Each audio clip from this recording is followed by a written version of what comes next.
Hello friends, Vince Burlap here. The first time I saw one of the original cars from the Columbo TV show was in 2009 when I took this picture on my way to an event on the Universal lot.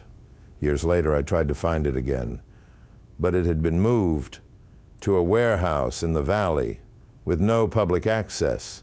I found out these cars are indeed very rare and can be worth a pretty penny when restored correctly and with a nice coat of paint.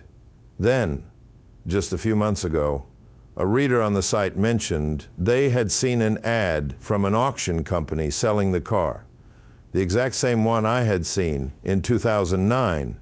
Just imagine my surprise. And here it was.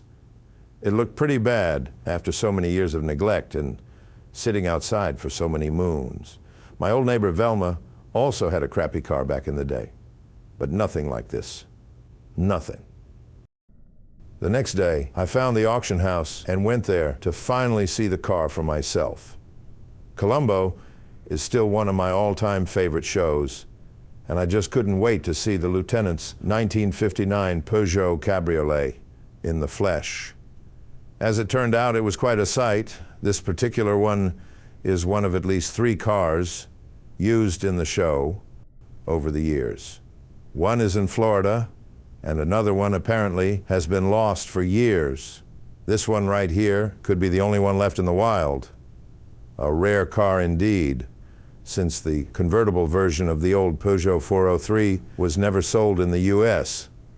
That's one hell of a mystery that was never really solved. Like I never found out why my old boss was called Captain Homicide. No name, just Captain Homicide. Squeezed against the wall and lost in a sea of old movie props, here it was. No one would ever know what it is, or even pay attention to it. And yet, a treasure for TV fans around the world. A car many of us have somehow grown up with, without ever seeing a real one. Things were obviously even worse up close, just like an old friend you haven't seen in 20 years. The lieutenant's car always looked pretty crappy, even if it was only 12 years old when the show started using it. Now, things are on a different level of bad. At least the missing front chrome grille is available, resting across the front seat. It does finish the car rather nicely. I came back a few days later and got to see more of the car. It took some work to get it out. Just listen to that old metal groan. It reminds me of my old landlord, Mr. Lark. Every morning at 6, he and his iron lung would sound like the Titanic sinking into the deep ocean of death for about 20 minutes. Ah, the good old days. Just imagine a road trip in that thing. This car was basically a prop. We never see Columbo really drive it more than a few feet in the old show. These still look good. Imagine having to look for some new ones.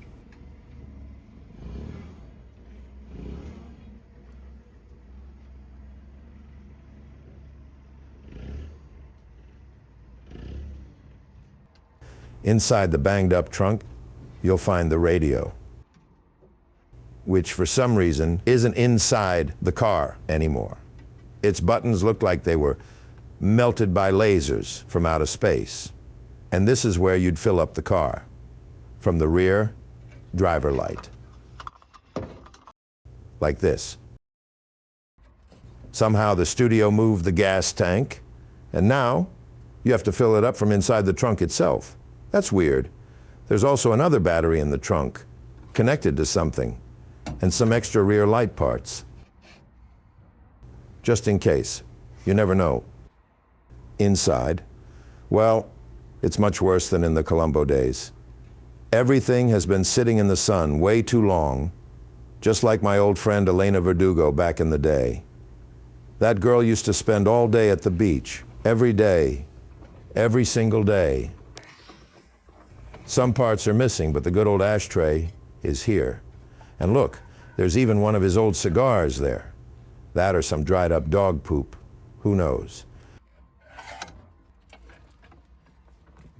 Yes, there is what they now call storage. Kind of. The whole thing is in sad shape.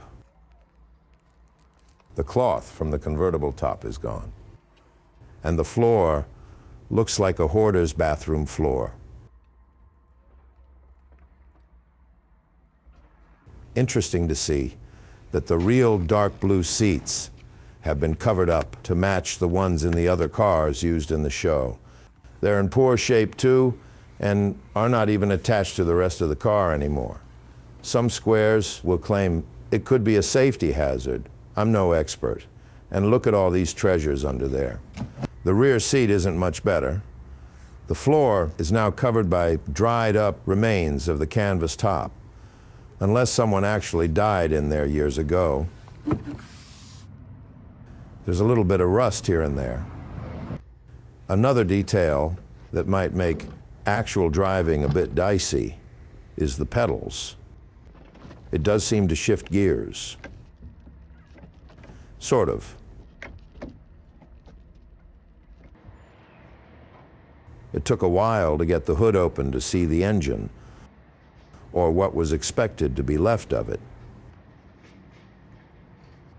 But it was in pretty good shape, especially when compared to the rest of the car. And look how simple it is. So few parts. It almost looks like something you could figure out how to fix yourself, doesn't it? If you can find spare parts for a 1959 rare French car that was never officially sold in this country. After a while, there wasn't much more to see. It was just time to say goodbye. Goodbye to the old familiar shape from my childhood that became real for just an hour or two.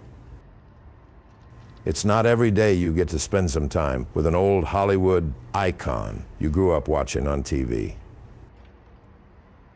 Some things you never forget.